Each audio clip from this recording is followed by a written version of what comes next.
Pour les gens pauvres et de la classe moyenne, l'épargne est une religion. Ils y voient ce qui les sortira de la pauvreté et les protégera d'un monde cruel. Pour de nombreux individus, comparer les épargnants à des perdants relève du sacrilège. La leçon, une image vaut 1000 mots. Juste jetez un coup d'œil au graphique illustrant l'évolution de l'indice Dow Jones sur une période de 120 ans et vous comprendrez pourquoi et comment les épargnants sont devenus des perdants. Le graphique montre qu'il y a eu 3 grands cracks au cours des 10 premières années de ce nouveau siècle. Le premier crack, celui des sociétés.com, est survenu en l'an 2000. Le deuxième et le troisième sont la crise immobilière de 2007 et la crise bancaire de 2008. Le monstrueux krach de 1929. Lorsqu'on compare les 3 premiers cracks du XXIe siècle au grand krach de 1929, on a une meilleure idée de l'ampleur de ceux-ci. On actionne la planche à billets. Après le grand krach, le gouvernement américain et la Réserve fédérale ont commencé à imprimer de l'argent au secours des riches. Entre les années 2000 et 2016, sous prétexte de sauver l'économie, les banques du monde entier ont réduit les taux d'intérêt et ont imprimé de l'argent.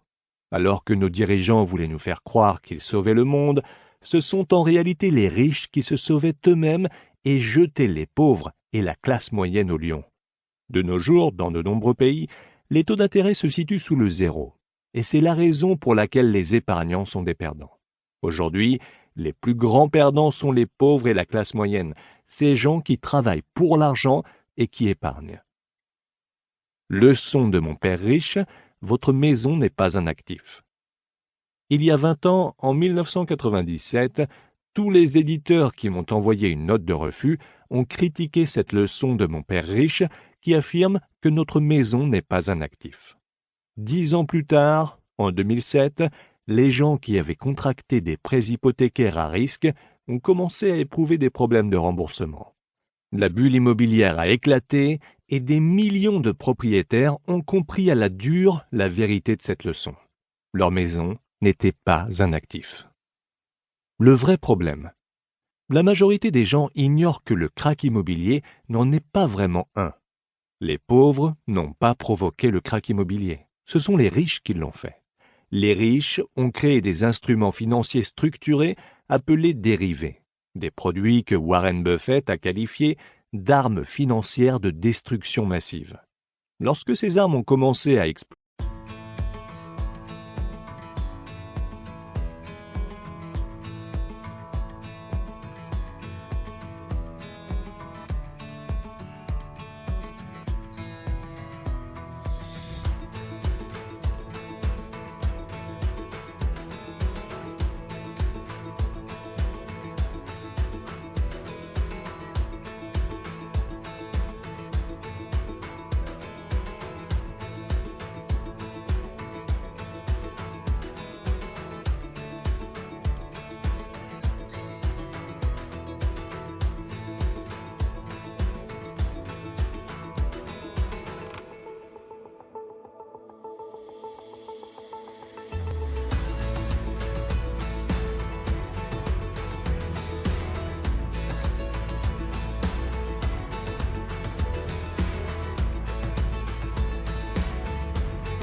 Lu par Jean-Christophe Lebert.